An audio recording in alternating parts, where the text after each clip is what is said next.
सिंधुदुर्गात प्रथमच बायपास शस्त्रक्रिया, हृदयरोग निदान आणि उपचार एकाच ठिकाणी। बायपास शस्त्रक्रिया, एंजिओग्राफी, एंजिओप्लास्टी, हृदयाची सोनोग्राफी, ट्रेडमिल चाचणी, हृदयविकार तपासणी अशा अत्याधुनिक सुविधा MJPJAY योजनेअंतर्गत बायपास आणि एंजिओप्लास्टी अगदी मोफत। आवश्यक कागदपत्रे, ओळखपत्र, मतदान card, Aadhaar card, ration card, bank passbook, mobile number, cashless सेवा उपलब्ध।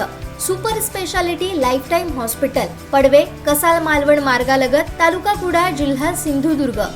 दरवर्षी जगभरातील लाखो माणसं अपघातामुळे मृत्युमुखी पडतात। यात अनेकांना कायमचं अपंगत्व येतं। या अपघाताच्या घटना पाहून, त्या अनुभवून केवळ त्याच व्यक्ती नाही तर त्यांच्या कुटुंबासह अशा बातम्या ऐकून इतर लोकांनाही त्याचा धक्का बसतो। अपघातातील लोकांना मदत कशी करावी ज्यामुळे त्यांचे प्राण वाचतील, याच पार्श्वभूमीवर जगभरात 17 ऑक्टोबर जागतिक ट्रॉमा डे साजरा केला जातो। सिंधुदुर्ग जिल्ह्यात 108 ही रुग्णवाहिका हे काम प्रामुख्याने करतात। सद्यस्थितीत जिल्ह्यात 12 रुग्णवाहिका उपलब्ध असून यंदा सप्टेंबर पर्यंत तब्बल 10,560 रुग्णांना जीवनदान देण्यासाठी 108नं लाईफलाईनचं काम केलंय। मेडिकलच्या भाषेत सांगायचं झालं तर ट्रॉमाला अपघात किंवा कोणत्या तरी वाईट घटनेनं शरीरावर झालेला आघात मानला जातो।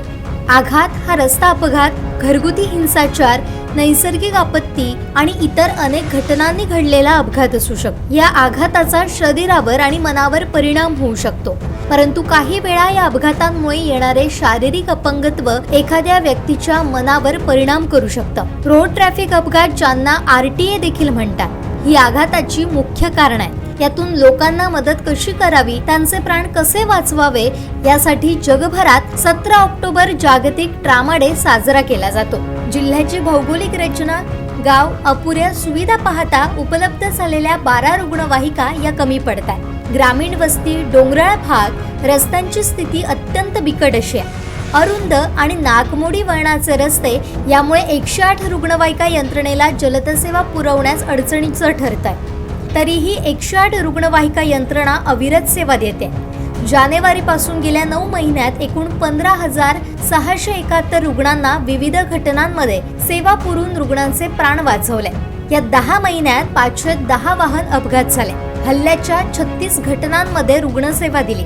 जळलेल्या 43 तर कार्डियाक 429, पडलेले 96, नशा विषबाधा 310, प्रसूती गर्भधारणा 806, सामूहिक अपघात 8, वैद्यकीय 11,970, इतर 421, पॉलिट्रामा 1,030, आत्महत्या 5 अशा 15,671 रुग्णांचे प्राण वाचवायचं काम 108नं केलंय।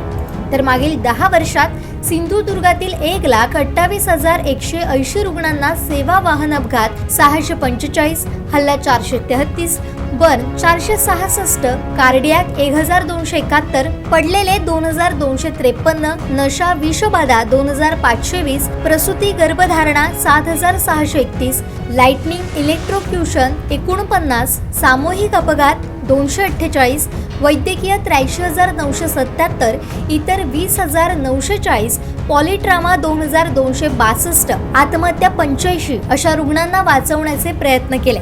विशेष म्हणजे सिंधुदुर्ग जिल्ह्यातील 240 गर्भवती महिलांची प्रसूती ही 108 मध्येच झाली आहे। डोंगर दऱ्यात असलेली गावं आणि अपुऱ्या सुविधा यामुळे रुग्णालयात पोहोचण्याआधीच सुखरूप प्रसूती झाल्या।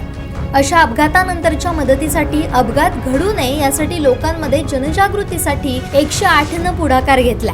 जनजागृती शिबिर आयोजित करत लोकांना प्रशिक्षण दिलं जाणार आहे। यासाठी सामाजिक आणि आरोग्य क्षेत्रात काम करणाऱ्या संघटनांना असे कार्यक्रम आयोजित करण्यासाठी 108चे डिस्ट्रिक्ट मॅनेजर विनायक पाटील यांच्याकडून आवाहन करण्यात आले। या कार्यक्रमात 108च्या टीम कडून जनजागृतीसाठी प्रशिक्षण दिलं जाणार आहे।